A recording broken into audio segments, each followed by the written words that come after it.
Chris Brown, Steve Tasker with you, and joined now by my broadcast partner on the Bills Radio Network, radio color analyst Eric Wood, also hosted the Senate on Buffalo podcast, and Eric's appearance is presented by Campbell's Chunky Soup. Big craveable favorites collide in Chunky Soup's new mac line, featuring flavors like buffalo-style chicken mac, chili dog mac, and beefy mac. Stock up for game day at your local Wegmans. Chunky, the soup that eats like a meal.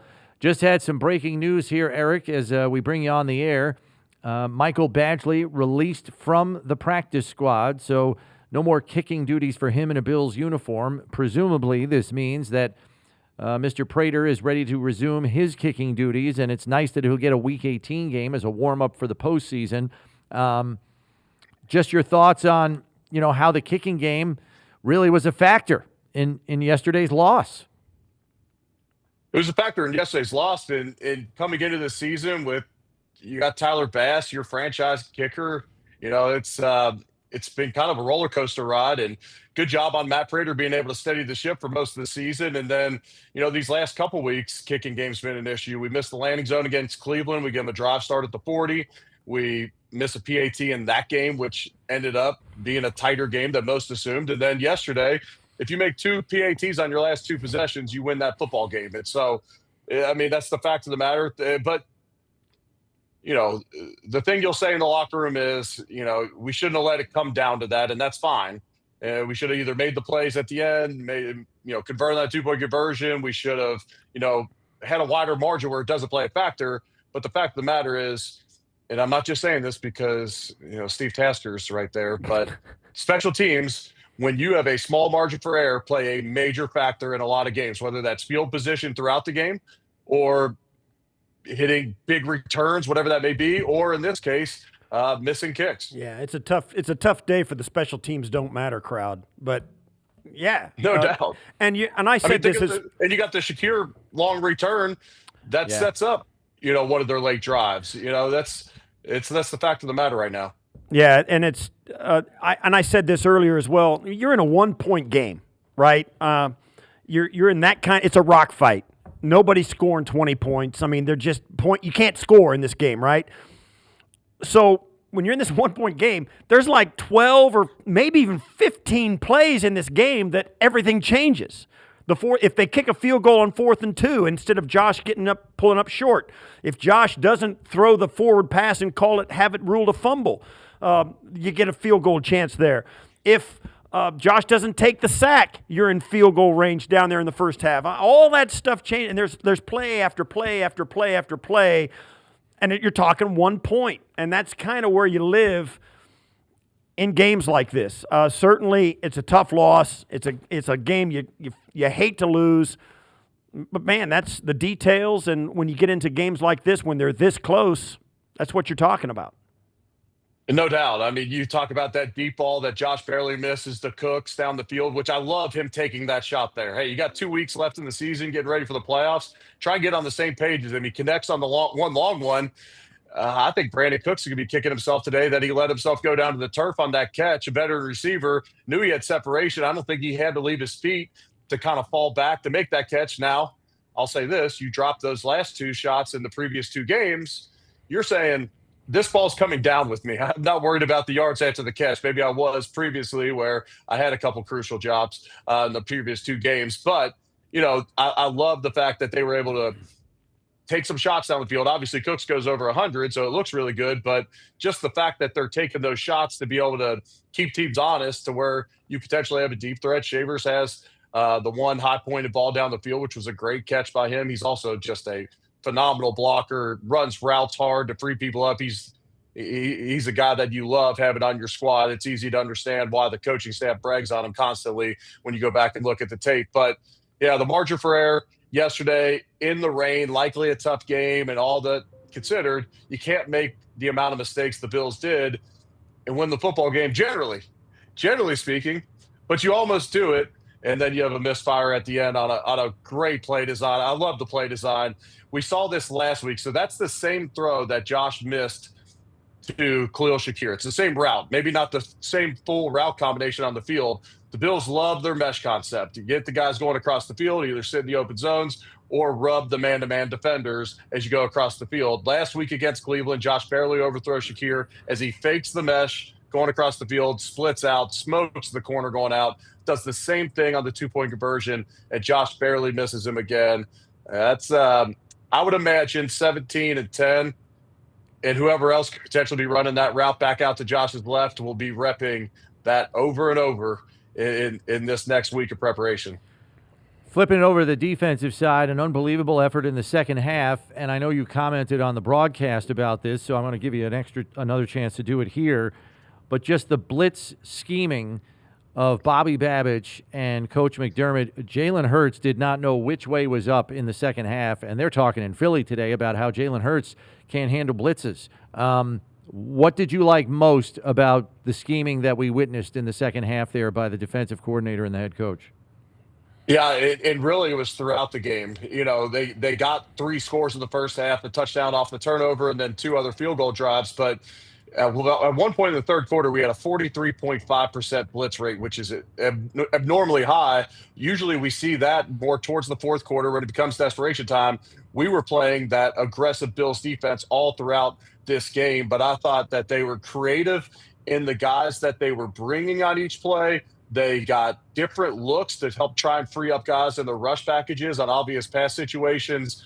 I thought, to me, Dorian Williams, I know he's not Michael Hoyt, but for those watching, just got to see him plant Fred Johnson, the right tackle, and free up Greg Rousseau coming around. To me, he's got to be that 3 technique on your obvious pass rush situations. I don't think you're getting enough from your interior rushers that you have. The speed and the violence that he plays with up there, and then he could sit at the line of scrimmage and still spy. He could drop back in coverage. To me, as a former offensive lineman watching it, I'm saying I don't want 42 at the line of scrimmage if I'm preparing for the Bills in obvious pass situations. So I thought they were creative with their blitzes all throughout the game.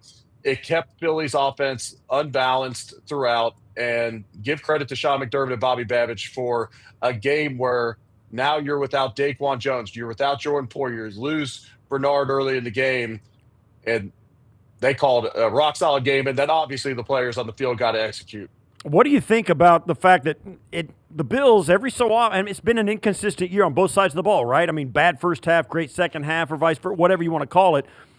What does it say about the fact that they've got that under the hood somewhere where they can hold a team to 0 completions in the second, the world champions, hold them to 0 completions in the second half.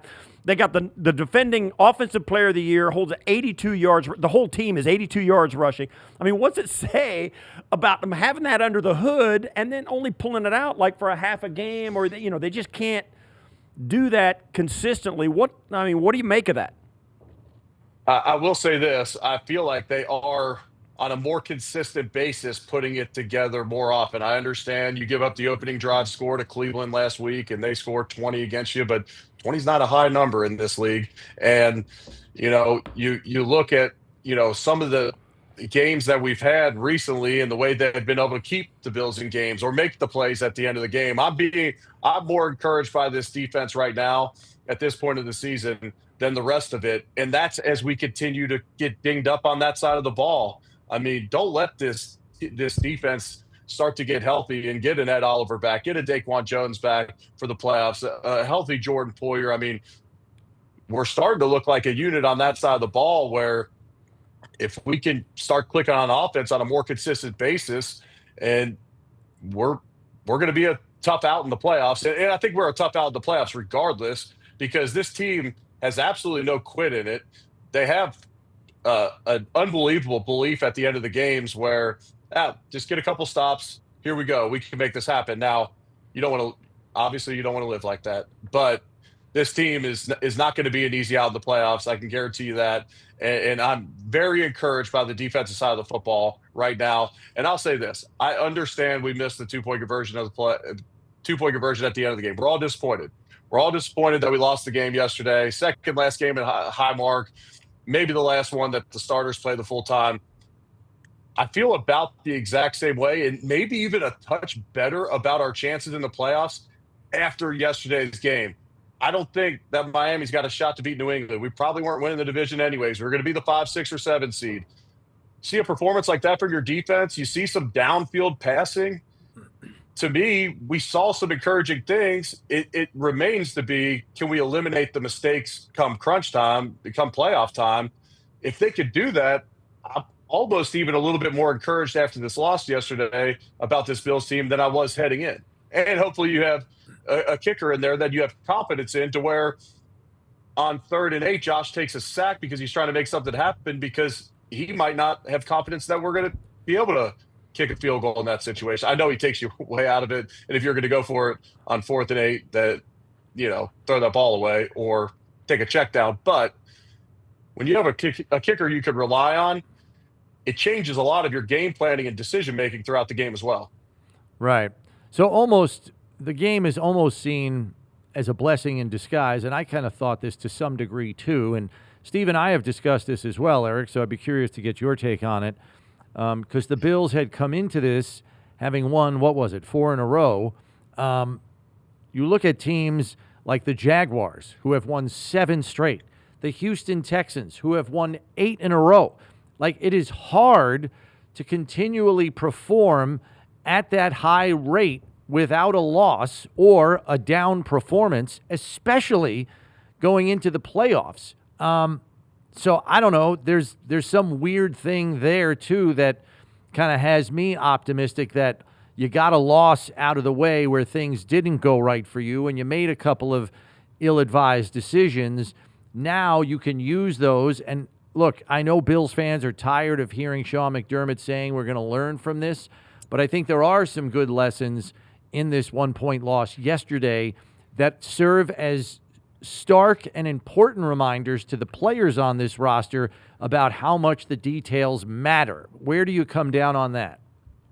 No, I think there's a lot of truth in that. And it's always easier to learn after a loss. Sometimes you squeak one out at the end of a game and you gloss over maybe some of the things that got you to that point where you had to pull out a miraculous victory at the end, or had to, score 3 straight times to win a football game. Sometimes it's harder to learn in those situations because you're on the high of a win. I went into yesterday's game not saying this game doesn't matter. I was extremely excited about the game, but just understanding, in my opinion, New England wasn't going to lose either of the last 2 games. That game yesterday against the Jets was over about 2 p.m. after a 1 p.m. kick. And so to me, I wasn't overly concerned with the outcome of the game. Now, I did feel my heart racing like crazy as we started to come back at the end of the game, and I sure would have liked it to be a prettier game offensively throughout, where you have some encouraging signs moving into it, whether you win or lose. But to me, you take a loss here, you get a little bit humbled, you get a little ticked off, you get back to work, and you go try and make a run at this thing.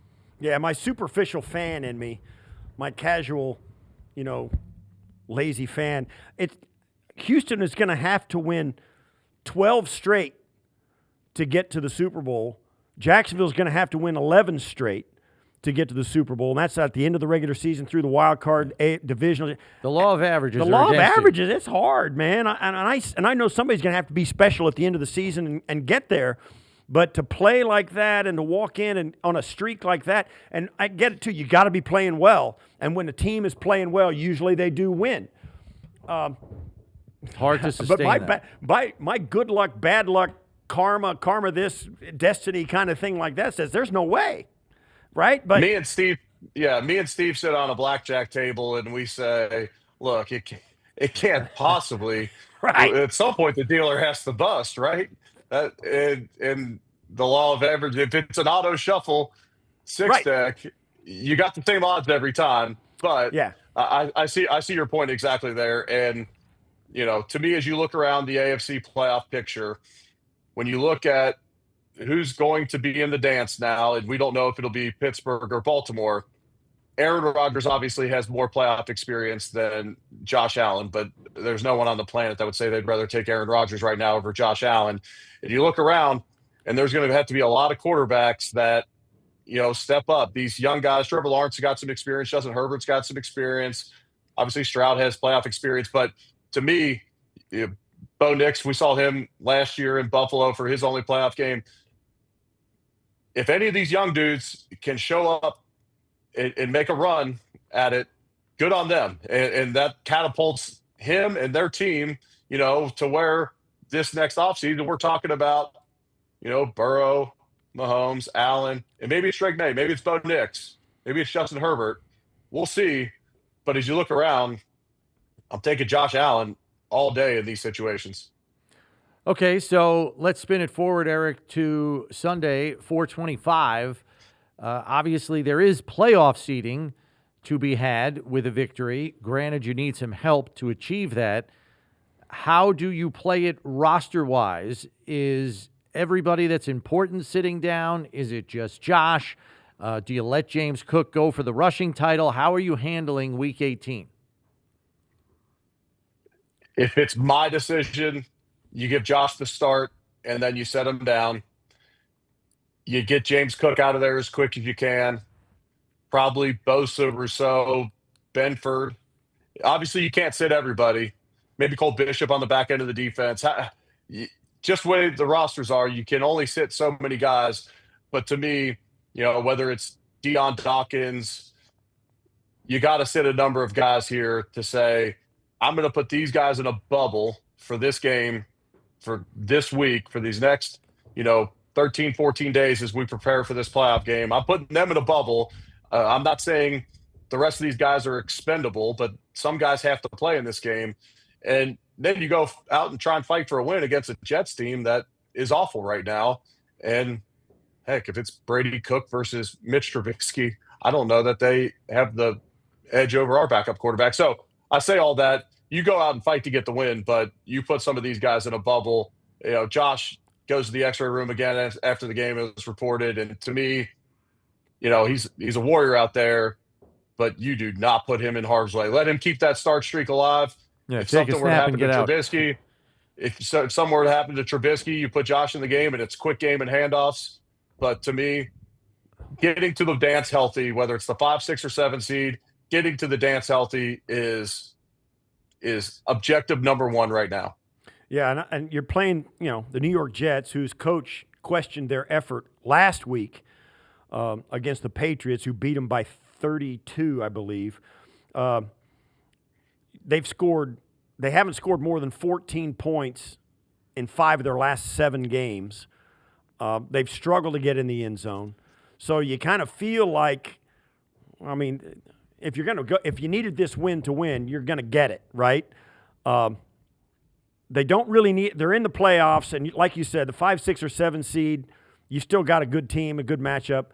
This is a game where – and I know the Bills have got this – they play down sometimes to whoever they're playing. But, man, oh, man, this is Josh sees the field for one play. Trubisky gets some tape. Vandermark and Alec Anderson are back in the game like they were for the Pittsburgh game. Deion Walker doesn't see the field in this game for me, right? He's playing too good. So I'm kind of with you. There's only so much you can do with a 53-man roster. There's only so many guys you can rest. But, man, there's some guys who are healthy scratches in this game that would normally never get one. You just can't do it. And I'll say you want to see some effort out of some guys. Watch Latu get a bunch of reps this week and watch how hard he plays, assuming he's up for this week. Watch some of these young backup defenders. Yeah. Yep, Keon Coleman. Some of these young secondary players, incredible opportunity for them to go out and showcase themselves and try and solidify a roster spot here moving forward, potentially somewhere else. But, yeah, effort won't be an issue this week. It's going to be nostalgic this week. You guys have probably even more memories than I do in that stadium, but it's going to be special. I politicked for those red helmets, blue jerseys, white pants for years. We finally got it done. It'll be fun to see those out there. I'm sure for you and all your guys, Steve, that'll be fun. We're going to do a deal at halftime with a bunch of the former legends. I'll be emceeing that, so I'll try and keep my voice. I'll stay away from a karaoke microphone this week to make sure I can MC that one and call the game. But I'm really looking forward to kind of the nostalgia of this. And then I will say this, when we keep talking about it doesn't matter 5, 6, or 7, you're in the dance, stay healthy. If you can win, get a little bit of help. If you get the 5 or the 6 seed, there is a potential that you could then host another game at Highmark. So there is value in that.